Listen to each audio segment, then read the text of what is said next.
Realme are a smartphone brand known for their affordably priced smartphones, and the Realme 8 Pro is no exception. The device, released earlier this year, features a 108 megapixel rear-facing camera, as well as a large 6.4-inch AMOLED display and 128GB of built-in storage. All of these specs, when put alongside the retail price of $279, make this device a very appealing choice. Before we get started with the video, if you're new to the channel and enjoy this video, make sure to give it a like and subscribe to the channel to make sure you don't miss out on future reviews. The Realme 8 Pro features a plastic and glass build, which is to be expected of a phone in this price range. The front of the device is glass, which houses the display and hole punch camera, which is located on the top left of the display. Out of the box, there is a screen protector installed on the device to offer some additional protection. However, if you're not a fan of screen protectors, you can easily remove it. There's also a small cutout for the earpiece at the top of the device. The display is 6.4 inches in diameter and has fairly thin bezels around the sides, although there is a bit of a larger chin on the bottom of the device. The display is also rounded on the corners to match the overall shape of the device. The large display does lead me to use the phone with both of my hands most of the time, unless I'm scrolling through Twitter, which isn't too strenuous as the device weighs 170 grams. If you have large hands, you may be able to use the device single-handed, but I see this as a two-handed device. Flipping over the device, the back has a plastic frosted texture finish with glossy elements for the Realme logo, as well as their Dare to Leap motto, which is, in my opinion, a bit too large. Maybe it could have been made a little smaller and subtle. The frosted finish does feel much nicer than glossy plastic and is a nice way to incorporate plastic into a smartphone design without it seeming cheap or tacky. The finish of the plastic did initially feel a little slippery in the hand, although this could be due to me becoming more accustomed to glass-backed phones. If you're worried about the phone slipping out of your hand, Realme has included a simple case you can use to give the device a bit of extra protection and grip. The case is a very tight fit, however, and I did find it a little tricky to put on and take off. The quad camera array is also found on the back of the device, which looks like a set of hobs. The size of the camera bump is fine, and I don't think it's too large. However, I would always welcome a smaller camera bump. As the cameras are quite close to each other and because of their arrangement, I did find dust and fibres from my pockets to gather in between the cameras, but this is easy to blow away or wipe. As we move around the sides of the 8 Pro, the back of the device wraps into it, providing a more ergonomic fit and making the phone comfortable to hold, and like the back, the sides are also plastic. The left-hand side features the SIM and microSD tray slot, which can hold 2 SIMs and a microSD card at the same time. This is a welcome addition in comparison to other devices which will use the microSD slot as a combo slot for a second SIM. This is great for those who may have a personal SIM and a work SIM and wish to use a microSD to store additional media and files. The right side has all the buttons. The device features volume rockers and a sleep-wake button, and the placement of the sleep-wake button is in a great place and is located where my hand naturally rests when I pick up the device. However, I would have liked to have seen a different texture for the sleep-wake button. This is a trend that I've seen on other Android devices, and I've quite liked it so I can quickly differentiate between different device buttons. The bottom of the device features grills for the microphone and speaker. There's also a microphone on the top of the device, as well as USB Type-C connectivity and a headphone jack.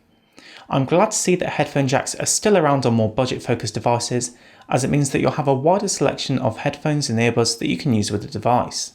Overall, I'm very impressed with the design of this phone, and it manages to accommodate a lot of design features and elements that can improve the user experience. As I mentioned, there are a couple of things that I would tweak and do differently, but overall there's a lot to like. The Realme 8 Pro has a 6.4-inch display with a 1080 by 2400 resolution, giving it a 20:9 aspect ratio and 411 pixels per inch pixel density, which provides a sharp experience for reading text and looking at content on the display. Unlike the Xiaomi Mi 10T Lite 5G I reviewed earlier this year, the 8 Pro does unfortunately not have a high refresh rate display and only offers a 60Hz experience. If you're a keen mobile gamer or are looking for a high frame rate experience, I would recommend taking a look at Xiaomi's offering or having a browse of what else is currently on the market. The display brightness is great for indoor use, but I found it to struggle in direct sunlight as the peak brightness is good for the shade, but as soon as I found myself using the phone in direct sunlight for general use or taking photos, it would struggle to keep up with the bright environment surrounding it. The display does feature some nice amenities, such as the option to enable an always-on lock screen so you can check the time and your notifications at a glance, and my personal favourites have been the raise to wake and double tap to turn on the screen options, as the phone will wake as soon as I start using it without the need to press the wake button. The AMOLED display offers a fantastic viewing experience, providing fantastic contrast for watching videos or looking at photos. Unfortunately, there is no HDR support to offer a dynamic range that pops out of the screen, but it still looks great. The display also comes out of the box in a vivid colour mode, which does offer a more saturated viewing experience. There is an option to tone this down with the gentle screen colour mode or take things up a notch with the brilliant screen colour mode. Viewing angles of the display are also good, with no significant colour shift when moving around the display. The Realme 8 Pro ships with Android 11, which runs Realme UI 2.0 on top of it. It's great to see that this device ships with the latest version of Android, and hopefully we will see it receive Android 12 when that comes out later this year. Although we will have to wait and see. Realme UI 2.0 is a pleasant interface to use and doesn't function too differently to stock Android. The main difference to me is that the Realme UI design is a lot flatter, however it can be customised even further with different shapes, icon styles and colours. Some of the icon customisations can allow you to make the device more like Samsung's One UI. It's great to see that there is this level of customisation supported without the need for a third-party launcher. Like many other devices, you can also tweak the navigation options between buttons and gestures. I've opted for gestures, and you can also choose to hide the hole punch camera behind a black bar if you wish. Bloatware isn't too bad, and the device supports some additional features such as game mode for further customization and tweaks when playing mobile games. Overall, I think Realme UI 2.0 offers a good experience for using the device. It's slick, modern and easy to customize to allow you to make your phone yours. The Realme 8 Pro is powered by Qualcomm's Snapdragon 720G processor. The processor features 8 cores, 2 of which are high-powered and 6 lower-powered efficiency cores.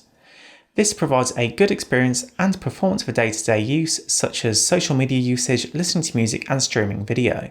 Despite not being a powerhouse of a processor, the 720G also offers good performance for casual gaming, although if you're primarily a mobile gamer and enjoy playing 3D titles, you may want to look into a device with a higher performing processor.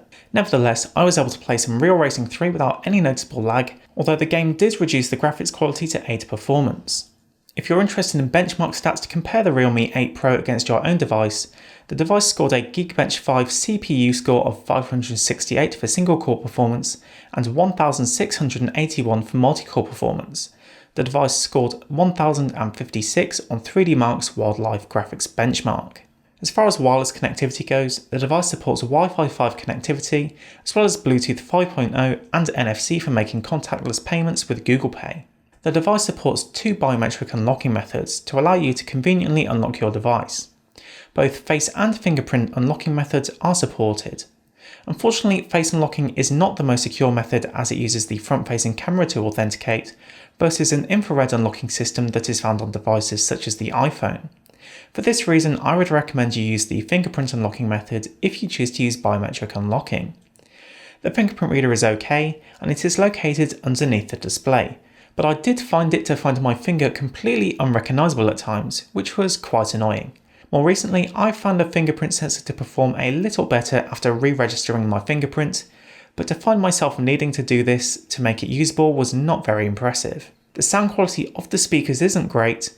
They're okay for listening to spoken word content, but I would recommend using a Bluetooth speaker or headphones when listening to music, as they struggle to provide any bass or low end. The speaker array consists of the earpiece speaker and speaker at the bottom of the device, which works together to provide a listening experience that sounds better than just a single firing bottom speaker. However, my previous sentiment still applies. The Realme 8 Pro features a quad camera array on the back of the device, as well as a selfie camera on the front of the device. The cameras on the back all perform different features for wide, ultra-wide, macro and depth camera features. I'm not too sure about this trend with low resolution macro cameras. I'd personally much rather have an optical telephoto lens for a high quality zoom.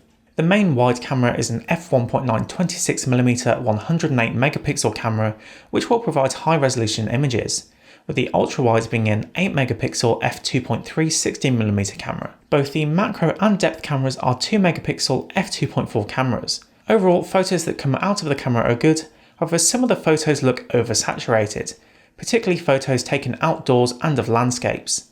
The green grass just pops a little too much. Photos from the wide camera also look much sharper and crisp in comparison to the ultra-wide, although that is to be expected as the wide sensor has a much higher megapixel count and this difference is only really noticeable if you decide to zoom in. Despite the high megapixel count of the main sensor, shots are taken as 12 megapixel photos unless you specifically are within the 108 megapixel mode. The dynamic range within photographs is fantastic. Taking a photograph of a landscape or a close-up of a tree, I can see both the detail in the darker areas of the photo as well as the detail in the clouds and sky. I am impressed by how the camera manages to balance the two appropriately, and when this is paired with the sharpness of the main sensor, you can get some really detailed, great shots. The ultra-wide camera works well at allowing you to fit more into the frame and works well to get an artistic angle or a group photo. The camera app allows you to easily switch to this as well as quickly switch to a 3x and 5x digital zoom, although I would much prefer an optical zoom camera instead of a macro lens which delivers soft and low resolution images, so I can't really see much practical use of the macro lens aside from using it a couple of times and moving on. Luckily, you don't have to use the macro camera to get a close-up of something. The main camera's f1.9 aperture does a great job at focusing quickly and offering great depth of field in photos. Of course, if you want to take this further, you can use the built-in portrait mode. Portrait mode is supported by both the selfie and rear-facing camera for photos and video, and works well at isolating a subject from the background, and when using the rear camera, the depth sensor greatly aids in providing a good, clean separation between the two. For selfies, the portrait mode is a little softer around the edges as it is using AI versus a depth sensor, and can therefore struggle with glasses, frames, and hair, although it still provides a decent result. One big issue I've run into is with portrait mode selfies. For the majority of my tests, the camera app has failed to record an image and leaves me with a blank green file. This is not good at all and definitely needs addressing by Realme with a software fix. I haven't experienced this issue whilst using portrait mode with the rear camera. If you own a Realme 8 Pro, I'd recommend avoiding portrait mode selfies for now, as you have no indication that the image hasn't been recorded until it's too late. Aside from the portrait mode bug, the selfie camera works well at capturing selfies with good amounts of detail. The selfie camera also supports HDR, so it offers a surprisingly good dynamic range for a selfie camera, providing a well-exposed selfie photo.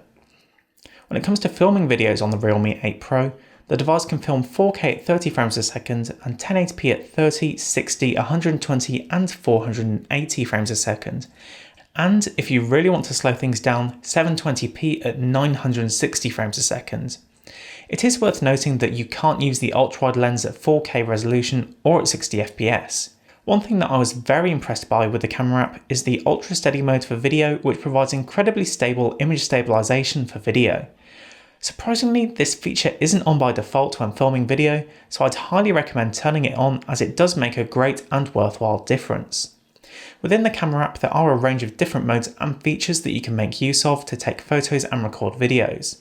I like how there is a Pro mode that gives you full manual control over most of the aspects of the camera, so if you want to get arty with the camera, you can do so. The Realme 8 Pro features a 4500 mAh battery that supports 50 watts fast charging, allowing you to quickly top up charge on your phone so you can keep using it. When making use of the 50 watts fast charging capability, you can charge the device up to 50% in just under 20 minutes and all the way to 100% in less than 50. This is certainly handy in case you need to charge your phone before going out. Additionally, I found the battery life performance of the device to be fantastic for my typical social media usage. Running a PC Mark battery benchmark on the device allowed me to emulate continuous uses such as video editing, photo editing and web browsing, to name a few. And the device performed very well. The test was performed under typical conditions, Bluetooth and Wi-Fi were on, display brightness was locked at around 80% and the device was connected to a cellular network. The phone managed to run the test for 13 hours and 5 minutes before hitting the 20% charge ending point. This result was incredibly impressive and demonstrates the exceptional battery life that this device can provide. The Realme 8 Pro is a very compelling choice for a smartphone under £300, costing £279 at the time of this review. The device manages to do a lot of things right, providing good connectivity and a pleasant design. Of course, there are a few things that I'd like to have been done differently, but I think most importantly, Realme needs to address the issues that I've been experiencing with the portrait mode selfies to ensure that nobody else runs into the same issues. Overall, if you're looking for a phone for day-to-day use such as browsing social media, listening to music and watching videos, the Realme 8 Pro is a fantastic option, especially with its fantastic long-lasting battery life, which gave me over 13 hours of screen on time. That's been it for this video. If you liked it, please consider subscribing. I will leave a link to the Realme 8 Pro in the description if you're interested in picking the phone up for yourself. Thanks for watching, and I will see you in the next one.